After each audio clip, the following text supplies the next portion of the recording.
Selamat pagi Bapak Ibu Saudara sekalian yang dikasihi Tuhan. Ya, kita bersyukur kemarin 2 hari acara IDMC. IDMC itu singkatan dari Intentional Disciple Making Church. Jadi gereja yang secara sengaja, secara intensif itu memuridkan jemaat, ya, bagaimana bisa menjadi murid-murid Kristus. Nah, ini satu acara yang sangat baik sekali. Dan tahun depan kalau diadakan lagi, saya sangat mendorong kita semua bisa ikut, sehingga kita juga makin dibangunkan di dalam Tuhan. Nah, mari kita akan melihat dalam masa Prapaskah minggu ketiga ini, satu tema yang berjudul Berhala dalam Hati, Uang atau Kekayaan. Mari kita akan membuka Alkitab kita dari 1 Timotius, pasal yang ke-6, ayat yang ke-10. Nah, nanti kita akan melihat 2 bagian Alkitab, satu dari Timotius, satu lagi nanti dari Ibrani. Nah, 1 Timotius ini adalah sebuah surat yang ditulis oleh Rasul Paulus kepada muridnya, yaitu Timotius. Nah, waktu itu Timotius sedang melayani jemaat di kota Efesus. Nah, kemudian Paulus menulis surat, memberikan nasihat kepada Timotius, dan Paulus juga menitipkan pesan untuk disampaikan kepada jemaat di Efesus waktu itu. Nah, ini yang dituliskan oleh Paulus. 1 Timotius 6 ayat 10, karena akar segala kejahatan ialah cinta uang. Sebab oleh menabur uanglah beberapa orang telah menyimpang dari iman dan menyiksa dirinya dengan berbagai duka. Kemudian kita lihat lagi dari Ibrani pasal yang ke-11 ayat 8-10. Karena iman Abraham taat ketika ia dipanggil untuk berangkat ke negeri yang akan diterimanya, menjadi milik pusakanya. Lalu ia berangkat dengan tidak mengetahui tempat yang ia tuju. Karena iman, ia diam di tanah yang dijanjikan itu, seolah-olah di suatu tanah asing, dan di situ ia tinggal di kemah dengan Ishak dan Yakub, yang turut menjadi ahli waris janji yang satu itu. Ayat 10, sebab ia menanti-nantikan kota yang mempunyai dasar, yang direncanakan dan dibangun oleh Allah. Nah, yang berbahagia adalah setiap kita yang membaca firman Tuhan, merenungkannya, dan melakukannya di dalam kehidupan kita setiap hari. Nah, Bapak Ibu Saudara sekalian, mungkin kita kenal dengan 2 orang ini. Kate Spade dan juga Anthony Bourdain. Mungkin ada yang pernah kenal? Tahu maksudnya, mungkin kenal pribadi enggak, begitu ya. Kenal namanya, begitu. Nah, ini bukan suami istri, tapi mereka adalah orang-orang yang sangat terkenal dan sangat expert di dalam bidang masing-masing. Kate itu adalah perancang mode, pakaian, tas, dan sebagainya, aksesoris. Dan mana dia tinggal di New York, dan dia produk-produknya atau desain-desainnya itu sangat ditunggu orang. Sehingga dia menjadi orang yang sangat terkenal dan juga mendapatkan penghargaan oleh karena prestasinya. Nah, Anthony juga, dia seorang chef. Ya, dia juga mendapatkan penghargaan oleh karena prestasi yang dia capai. Dia punya acara sendiri dan salah satu acara yang terkenal adalah bagaimana dia pergi ke tempat-tempat yang jauh, yang sulit dijangkau untuk mengekspos kuliner yang ada di situ sehingga dunia terbuka terhadap apa yang ada di sana, ya, hal-hal istimewa. Dia juga punya acara TV tersendiri. Nah, keduanya ini sangat kaya, sangat berhasil, sangat terkenal. Ada banyak kemiripan dari keduanya. Tapi ada satu hal lagi yang menjadi kemiripan dari kedua orang ini adalah apa? Mereka di tahun 2018, di bulan Juni, yang satu tanggal 5, itu Kate, yang satunya tanggal 8, Anthony. Keduanya ditemukan mati, bunuh diri, dengan menggantung diri di apartemennya. Satu di New York, satunya di Paris. Nah, saudara, saya yakin mereka ini tidak kekurangan uang. Kemana mereka mau pergi, mereka bisa sewaktu-waktu. Mereka mau makan apapun, mereka bisa. Dan apartemen yang mereka miliki, apartemen mewah. Tetapi nampaknya uang yang banyak yang mereka miliki tidak bisa memberikan kepuasan, menjawab apa yang menjadi kebutuhan utama di dalam hidupnya, sehingga meskipun mereka memiliki uang yang sangat banyak, akhirnya mereka pun rela mengakhiri hidupnya dengan cara gantung diri. Nah, saudara, ada seorang pengkhotbah bernama D.L. Moody. Dia adalah pengkhotbah yang cukup terkenal sekitar tahun 1800-an. Dia mengatakan begini, ketakutan terbesar kita itu seharusnya bukan kegagalan. Karena kalau kita gagal, kita bisa coba lagi. Kita gagal, kita bisa coba lagi. Tapi ketakutan yang seharusnya ada di dalam diri kita adalah ketika kita sudah memperjuangkan sesuatu dengan demikian rupa, waktu kita, tenaga kita, kita fokuskan untuk memperjuangkan satu hal itu, dan kita mencapai kesuksesan di dalam hal itu, tapi ternyata ketika kita sudah mencapai kesuksesan itu, kita mendapati bahwa sesuatu itu tidak benar-benar berarti di dalam hidup ini.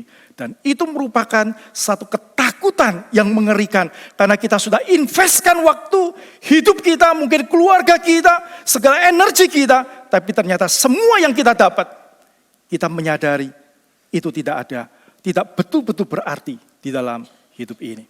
Nah, saudara, pada waktu Paulus menulis surat kepada Timotius, yang tadi kita baca, di jemaat Efesus itu sedang berkembang satu pemikiran yang menguasai jemaat ini. Ada beberapa hal yang disinggung oleh Paulus di dalam surat 1 Timotius, tetapi ada dua hal utama yang sedang terjadi. Nah, yang pertama itu adalah jemaat ini atau orang-orang percaya di gereja itu, di kota Efesus, ini berpikir adalah bahwa mereka itu sangat memandang orang-orang yang kaya itu dengan begitu terhormat, dengan begitu mengagumi. Oleh karena apa? Oleh karena kekayaannya. Sehingga orang-orang kaya pun juga merasa bahwa ini adalah satu hal yang utama di dalam hidup mereka. Kalau mereka mau dihormati, dihargai, dan memiliki sesuatu yang bernilai, maka mereka perlu memiliki kekayaan. Nah, ini konsepnya. Yang kedua adalah dengan konsep itu muncul ajaran di dalam gereja itu bahwa kalau kita sungguh-sungguh beribadah kepada Tuhan, pasti Tuhan akan memberkati kita secara finansial. Kita bisa baca itu, maka Paulus menegur tentang cara mereka beribadah. Mereka melayani dengan motivasi bukan kepada Tuhan, tapi motivasinya adalah saya melayani, saya beribadah supaya Tuhan memberkati saya secara finansial, sehingga saya menjadi sama seperti orang-orang ini, sehingga saya juga menjadi orang-orang yang terhormat, saya jadi orang-orang yang juga dianggap berhasil. Nah, saudara, inilah dua hal yang utama di dalam gereja Efesus waktu itu. Maka Paulus menasihatkan akar segala kejahatan adalah cinta uang. Bukan uangnya, tapi cinta uang. Dan mereka bisa menyimpang dari iman dengan ajaran-ajaran yang seperti itu. Dan menyusahkan diri mereka dengan berbagai duka. Nanti kita lihat itu. Nah, saudara, ada sebuah artikel yang menuliskan bahwa hari ini ada bahaya yang mengintai gereja Tuhan di dunia ini. Yaitu ada dua hal. Pertama, sekularisme. Yang kedua adalah konsumerisme. Sekularisme itu apa? Dari kata sekuler atau sekulum, artinya itu dunia.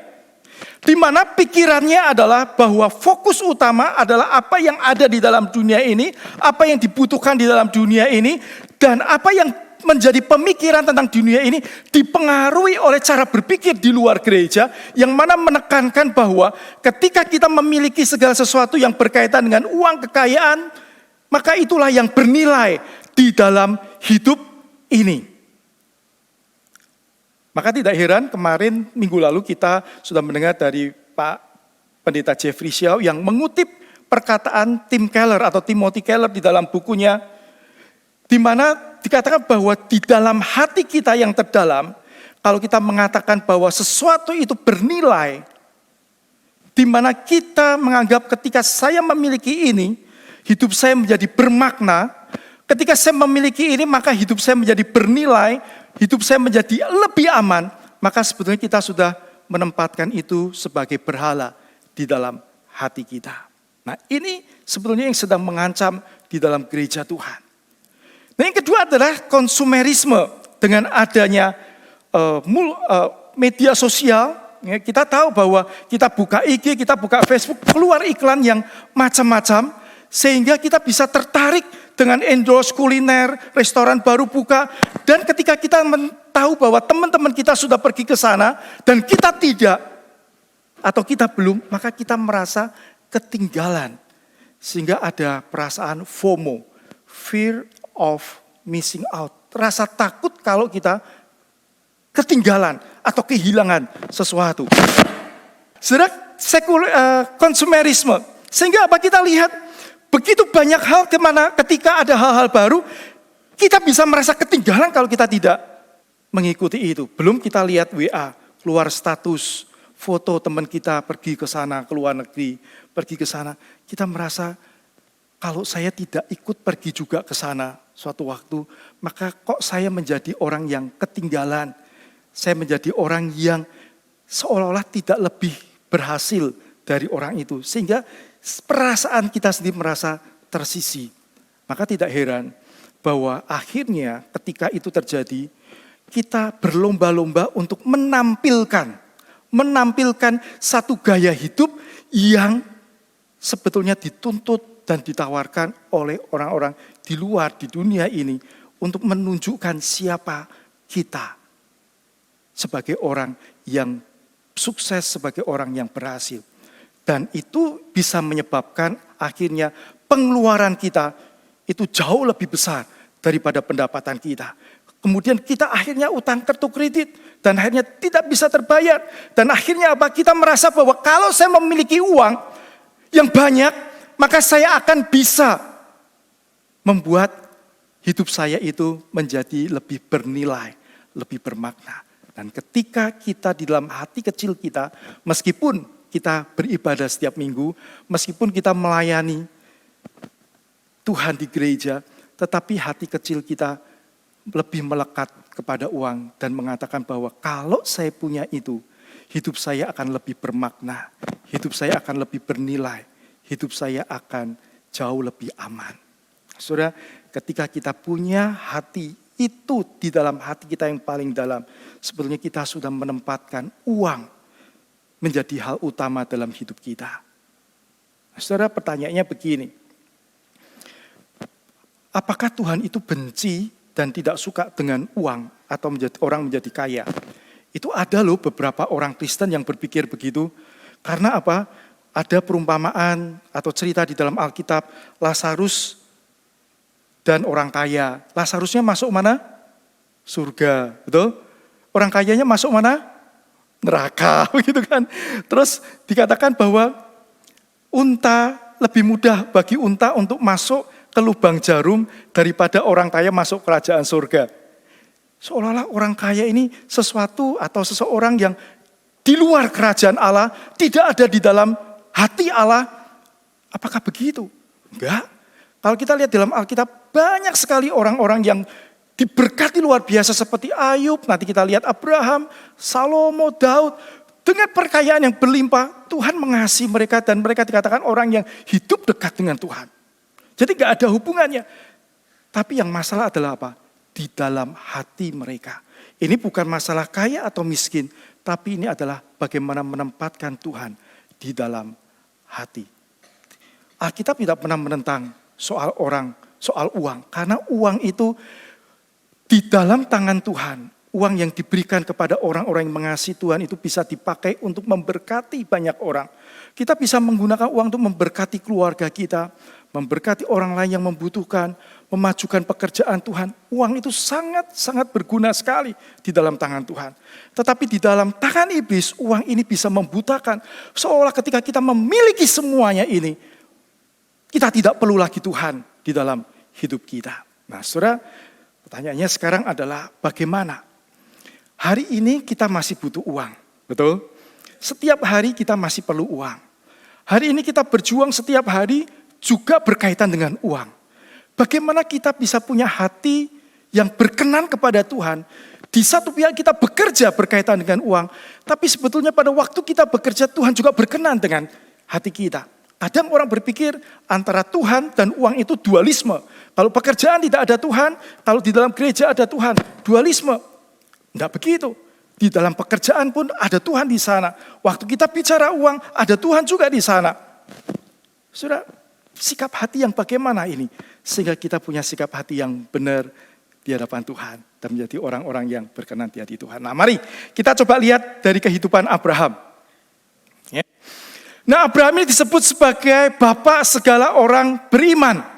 Oleh karena apa? Oleh karena Abraham memiliki iman, keyakinan akan Tuhan. Nah, saudara, iman itu bukanlah sesuatu yang dimana kita punya keyakinan, Tuhan pasti memberikan saya kekayaan. Terus kemudian saya beriman, Tuhan kasih, Tuhan kasih, Tuhan kasih. Itu bukan iman, itu maksa namanya. Ya. Iman itu adalah respon kita terhadap apa yang Tuhan katakan kepada kita. Apa yang Tuhan katakan ada di dalam firman Tuhan. Dan kita meresponi dengan percaya.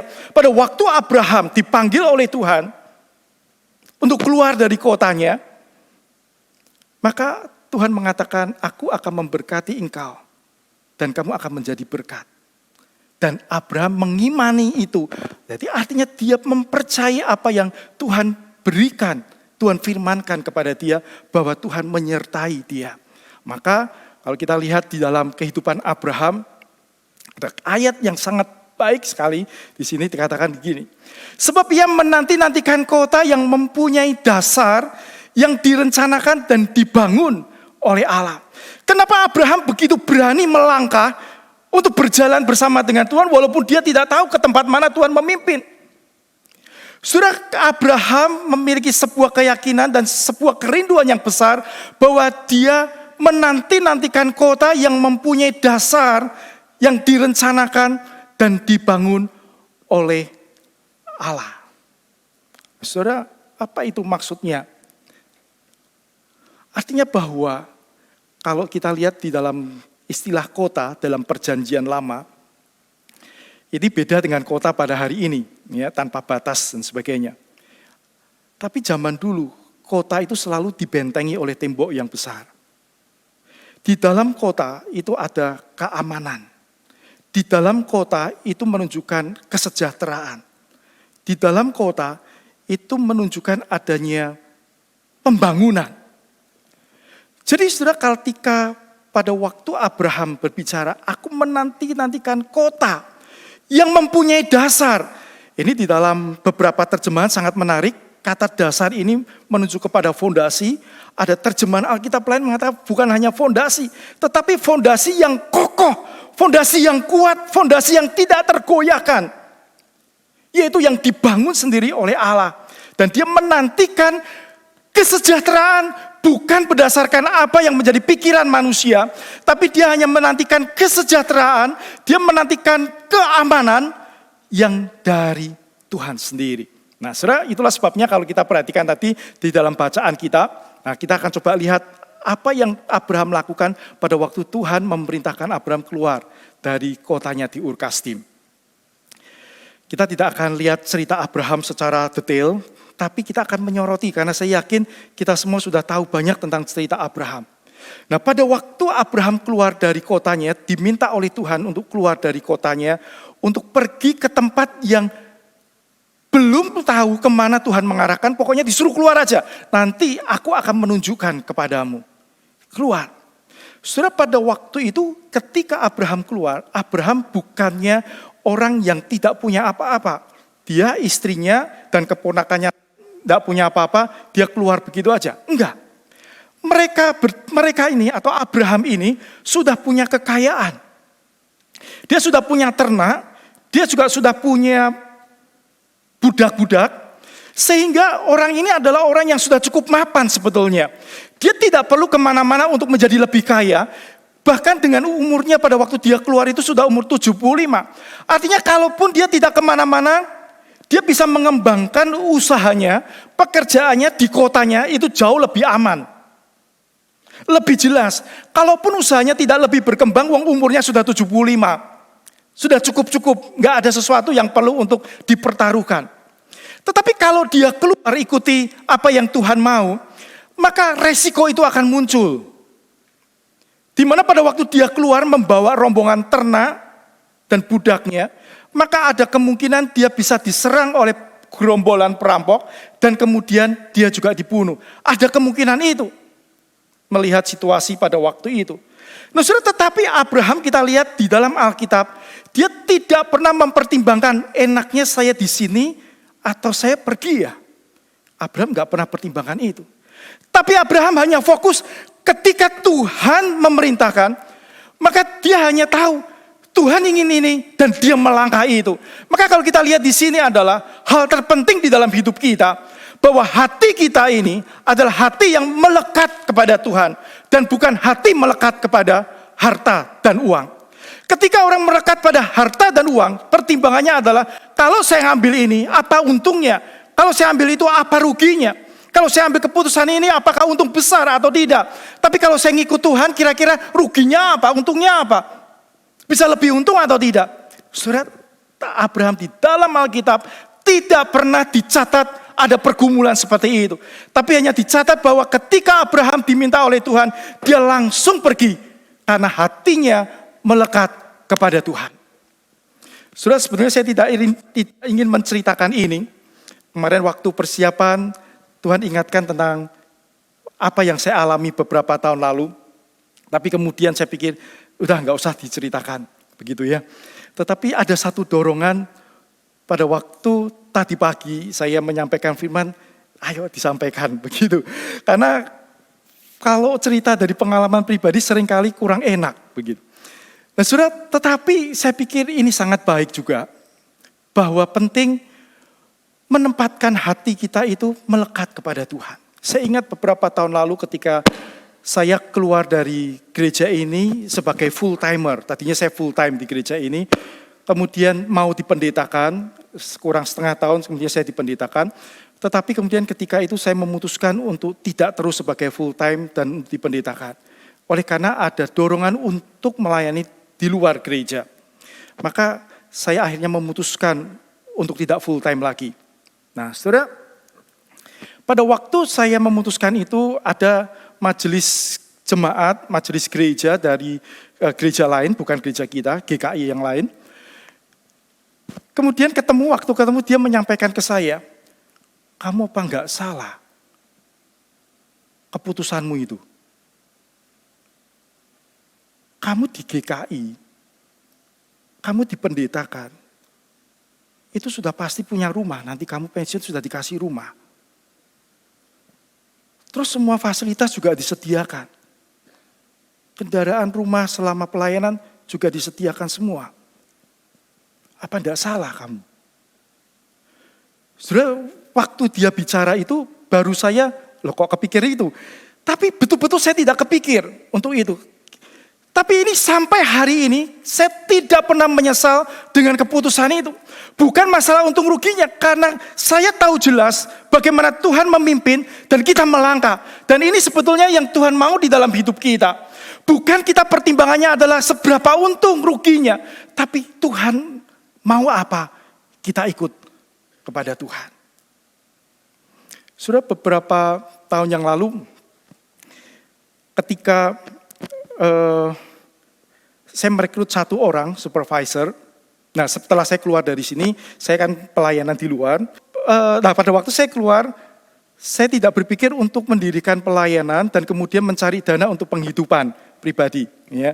Nah, tapi kemudian saya mencoba untuk melakukan usaha yang saya bisa, karena dulu saya dari sekolah di PIKA, ya udah usaha di bidang kayu. Dengan tujuan untuk biaya hidup sambil pelayanan. Nah, saudara, berapa tahun yang lalu kemudian saya sempat merekrut satu supervisor dari kompetitor saya, tapi bukan membajak itu enggak. Saya kenal karena di dalam satu proyek, tahu orang itu. Tapi saya dengar dari salah satu staf kalau orang ini sudah keluar dari perusahaannya yang lama. Terus kemudian kita telepon, loh kamu sekarang sudah keluar. Iya, lah terus ngerjain apa? Nah, karena belum jelas, saya tarik untuk ikut sama-sama gabung. Ayo gabung aja. Nah, saudara, pada waktu dia gabung, kemudian ada satu pekerjaan, dia ngasih tahu ke saya, ya, apa yang menjadi cara yang dipakai di perusahaannya yang lama. Dia katakan, ini ya mungkin untuk mencari perhatian dari saya juga bisa. Ya. Ini kalau dulu biasanya saya kalau customer minta kayu solid segini, Maka yang dalamnya itu saya kasih triplek, kita kasih triplek, pinggirnya aja 5 mili itu dikasih kayu solid. Begitu. Dan itu bisa terpaut harganya banyak sekali Pak. Sudah tahu saya bilang ya. Karena udah jelas pasti kan ya. Tetapi kemudian saya panggil, saya undang staf saya juga, saya beritahu bahwa di tempat kita nggak main begitu. Kalaupun kita tahu ada cara yang seperti itu bisa dilakukan, dan itu bisa lebih murah, pemberi kerja, kita tawarin, mau tidak, ini bisa lebih murah loh. Kalau dia oke, ya kita jalan. Jadi tidak pakai prinsip seperti itu. Nah belakangan saya tahu, perusahaannya dia yang lama, pernah satu proyek itu, dia kerjakan dengan cara begitu, sampai ketahuan, itu digeraji sama pemiliknya, ketahuan semua dalamnya, udah semua diklaim. Nah saudara, ketika kita tahu kita bekerja, tidak usah berpikir tentang, kalau saya berlaku seperti ini kira-kira bisa untung lebih banyak tidak. Ikuti saja apa yang memang menjadi hal yang Tuhan ingin kita lakukan, kita kerjakan. Dengan memegang sebuah integritas, kesungguhan, kerja dengan baik. Dan itulah yang Tuhan inginkan. Tidak usah pikir yang lain-lain. Hati kita melekat kepada Tuhan. Dan itulah yang dicontohkan Abraham untuk kita.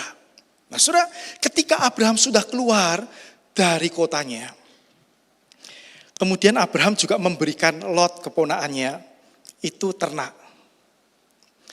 Abraham juga punya ternak, budak-budak dia juga punya. Di dalam cerita Alkitab, suatu waktu gembala dari Lot dan gembala dari Abraham itu bertengkar, berebut area yang menjadi makan ternak. Sebab apa? Ternak mereka itu sudah semakin banyak. Sehingga mereka kesulitan sekali untuk mencari makan. Maka kemudian mereka itu berebut dan akhirnya bertengkar. Kemudian Abraham mendatangi Lot dan mengatakan tidak baik kalau kita ini saudara, kita ribut. Sekarang kamu pilih, kamu mau kemana? Kalau kamu ke kanan, aku akan ke kiri. Kalau kamu ke kiri, aku ke kanan. Nah saudara, Abraham itu lebih tua bukan? Abraham yang juga ngajarin Lot untuk bekerja. Kira-kira harusnya siapa dulu yang pilih? Abraham dulu. Tapi kalau kita lihat di sini, hatinya bukan hati yang tamak. Tidak sedikit orang di dalam hatinya, meskipun sudah punya sesuatu, sudah punya banyak, tapi ada greedy, ada ketamakan, keserakahan. Kalau bisa lebih banyak lagi. Dan itu bukan masalah banyaknya, Tuhan tidak permasalahkan banyaknya. Tetapi apakah dapat banyaknya itu oleh karena ada hati yang greedy, hati yang tamak dan serakah itu. Apakah karena itu? Dan buktinya ketika kemudian Lot memilih sebelah timur. Karena di sebelah timur Israel itu ada lembah Yordan yang hijau sekali dan sangat subur. Itu Lot memilih ke sana. Dan Abraham memilih ke barat, ke arah pantai. Laut Mediterania. Dan itu jauh sekali kondisinya dengan yang ada di timur. Tapi apakah Abraham kemudian ternaknya mati semua? Enggak. Tuhan juga tetap memberkati Abraham dengan ternak yang semakin banyak. Jadi di sini kita lihat bahwa yang paling utama dalam hati kita itu, apakah hati kita melekat kepada uang, keserakahan, ketamakan, dan kita kemudian tidak lagi berpikir kepada apa yang Tuhan mau dalam hidup kita. Saudara, tidak sedikit orang yang ini bukan masalah kita mendapatkan, tapi juga masalah kita kehilangan. Tidak sedikit orang yang kemudian oleh karena urusan bisnis, kemudian uangnya itu dicia orang. Dia bisa pikiran luar biasa, memang harus dipikirin. Tapi kalau pikirannya sampai kemudian di dalam, sampai kemudian merasa marah, sampai kemudian merasa nggak terima dan sebagainya. Nah kalau orang memang nggak mau bayar dan tidak bisa bayar, kita bisa apa? Kita marah-marah, kita malah jadi masalah. Betul tidak? Tapi bagaimana di dalam hati kita, walaupun uang itu ditipu orang, apakah kita bisa belajar untuk melepas itu dan percaya bahwa Tuhan bisa menyediakan untuk kita sesuai dengan kebutuhan kita. Apa yang direbut oleh Lot dari Abraham, tanah yang subur. Tapi apakah Tuhan tidak bisa memberkati Abraham dibanding dengan Lot? Enggak, Tuhan tetap memberkati Abraham. Tapi Lot yang pikirannya dan hatinya melekat kepada uang dan fokus hanya kepada hal yang paling menguntungkan buat dia. Di situ kita lihat akhir hidup Lot. Kedua anaknya hancur hidupnya. Istrinya juga hancur, dihukum oleh Tuhan. Semua hartanya habis oleh karena Sodom dan Gomora. Dimusnahkan oleh karena dosa orang-orang di situ. Jadi dia tidak peduli dengan apa yang menjadi hati Tuhan. Tapi dia lebih peduli kepada kekayaan meskipun itu bisa menghancurkan dirinya. Sudah saya ingat di dalam Kejadian pada waktu Adam dan Hawa pertama kali berdosa. Pada waktu Hawa melihat buah itu, Alkitab mengatakan buah itu sedap, baik kelihatannya dan sedap untuk dimakan. Hawa tahu tidak ada perintah Tuhan? Tahu. Tapi pada waktu Hawa melihat itu, dia dengan satu keputusan dia abaikan Tuhan.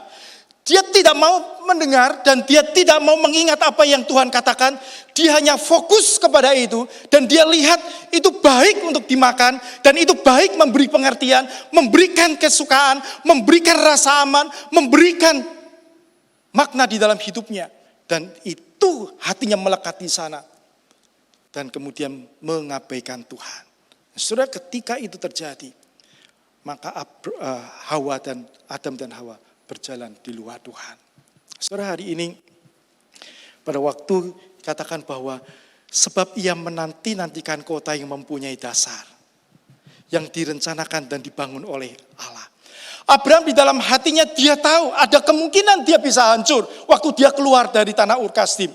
Tapi dia menanti-nantikan kota di mana ada perlindungan, di mana ada rasa aman, di mana di situ ada kesejahteraan yang dibangun bukan oleh dengan hal-hal yang lain, tapi yang direncanakan sendiri, yang dikerjakan oleh Allah di dalam hidupnya. Dan dia menantikan itu dalam hidupnya. Saudara, ini bukan berarti ketika dasar yang kokoh itu, yang direncanakan Tuhan, itu berarti bahwa kalau kita percaya itu, pasti kekayaan melimpah. Bukan itu. Saya mengenal ada beberapa teman di dalam pelayanan, mereka hidup dalam kesederhanaan betul-betul. Dan orang yang sederhana ini, saya kagum sekali karena orang ini, teman-teman ini suka berbagi. Dia punya terbatas. Tapi dia suka berbagi. Kalau ada orang yang dilayani butuh, dia berbagi. Sampai suatu hari ada salah satu orang minta memberikan proposal kepada saya untuk satu pelayanan. Terus kemudian sengaja saya katakan begini, saya ikut ya memberikan sedikit, tetapi saya tidak memberikan untuk pelayanan. Saya berinya untuk kamu. Jadi kamu pakai untuk dirimu, jangan untuk pelayanan. Saya bilang begitu. Karena orang ini adalah orang yang memang berpikir benar-benar memberi untuk pelayanan. Hidupnya untuk itu. Saudara, walaupun kalau saya ngomong begitu pun nanti lepasnya akhirnya dikasih untuk pelayanan. Tetapi kita lihat, saya mendengar bahwa ketika anaknya mulai kuliah, bukan kampus yang tidak terkenal. Anaknya mulai kuliah, pas Tuhan menyediakan biaya untuk dia. Ada orang yang Tuhan pakai untuk membiayai kuliahnya. Saudara, inilah yang disebut dengan kota dengan dasar yang kuat. Bukan kita mau minta-minta, enggak. Tapi apa yang Tuhan mau dalam hidup kita. Hati kita melekat kepada Tuhan. Bukan ke sana. Bukan kepada uang kekayaan. Kalau Tuhan mau ini, kerjakan ini. Nanti Tuhan yang akan mengurus. Asal kita kerjakan dan kita kelola semua apa yang Tuhan berikan itu dengan baik. Masalah hari ini seperti yang dikatakan oleh seorang di dalam YouTube, salah satu konglomerat yang beberapa tahun yang lalu itu, dia sempat 10 besar di Indonesia, orang terkaya. Nah, di YouTube-nya dia pernah bilang begini, saya tidak pernah punya tujuan menjadi orang kaya. Tidak pernah. Waktu dia kuliah, dia tidak bisa melanjutkan kuliahnya karena papanya tidak mampu membiayai dia. Betul-betul dari keluarga sederhana. Tapi di dalam proses saya berfokus bekerja dan Tuhan sendiri yang memberikan itu. Maka kemudian di YouTube yang lain saya perhatiin kalimat-kalimatnya sangat bagus. Dia katakan begini. Dia berbicara kepada anak-anak muda. Jangan sampai kita itu sebagai anak-anak muda berpikir bahwa ketika kita mulai berkarir, kita sudah langsung berpikir kepingin cepat kaya. Itu yang menjadi tujuan kita, kepingin kaya. Bukan itu. Dia katakan, waktu kita mulai karir kita, itu adalah hidup kita. Kita perlu fokus untuk mengerjakannya dengan baik, dengan tekun, dengan kerja keras, dengan jujur, dengan integritas. Itulah yang menjadi fokus utamanya di dalam kita mengerjakan itu dengan bergantung kepada Tuhan. Dan dia lihat kecenderungan hari ini anak-anak muda punya uang sedikit lebih banyak, langsung berani untuk beli mobil yang mahal-mahal. Beli apa? Supaya kelihatan dipandang oleh orang. Nah dia katakan jangan sampai melakukan itu. Nah saudara, hari ini bukan tips untuk menjadi orang kaya, bukan. Ini adalah tips untuk bagaimana hati kita tetap melekat pada Tuhan. Dan percayalah bahwa apapun yang kita miliki, sebanyak apapun, kalau bukan Tuhan yang menjadi dasar dari kekuatan, dari keamanan hidup kita, maka semua harta sebanyak apapun tidak ada artinya. Saudara, sebagai penutup, ada seorang pengusaha dari orang Filipina, dia tinggal di Amerika. Dia sudah pindah ke Amerika, tapi dia masih punya pabrik, masih punya usaha di Filipina yang besar. Nah hari itu dia dari Amerika, dia datang ke Filipina karena ada pertemuan dan juga waktu itu akan ada bagi dividen yang sangat besar. Ketika mendarat di Filipina, kemudian dia merasa badannya kok kurang enak. Dia langsung ke rumah sakit, dia minta dicek semuanya, ya. Dan apa yang terjadi adalah kurang dari seminggu orang ini meninggal di Filipina, di rumah sakit. Saudara, harta yang banyak sebanyak apapun itu tidak bisa menjadi fondasi dalam hidup kita. Fondasi utama kita adalah Tuhan sendiri. Kalau ada Tuhan, ada aman. Ada Tuhan, ada damai. Ada Tuhan, ada kesejahteraan.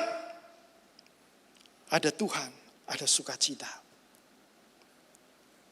Dan kalaupun kita punya semuanya, seperti di dalam Alkitab Tuhan Yesus mengatakan, ada seorang yang panennya melimpah dan dia membangun lumbung lagi. Dan dia katakan, hai jiwaku, sekarang kamu nyaman. Sudah tidak ada lagi yang perlu dikhawatirkan dalam hidup ini. Kamu hartanya banyak, harta banyak. Maka Tuhan Yesus mengatakan, hai orang bodoh, malam ini juga kamu akan meninggal, akan mati. Saudara, apa yang menjadi dasar dalam hidup kita? Mari kita menantikan. Kalau hari ini kita sedang merintis usaha, merintis pekerjaan sebagai orang-orang muda, lakukan dengan tekun, dengan setia, dengan integritas, kejujuran, di dalam kasih kepada Tuhan, sandarkan kepada Tuhan, dan minta Tuhan memimpin, mengarahkan kita, tetap hati melekat kepada Tuhan. Jangan lupa baca firman, jangan lupa berdoa setiap hari. Bukan ini resep jadi kaya, enggak. Ini resep untuk kita tetap hati kita dijaga dekat dengan Tuhan. Supaya jangan sampai menjadi uang kekayaan menjadi berhala dalam hidup kita. Amin.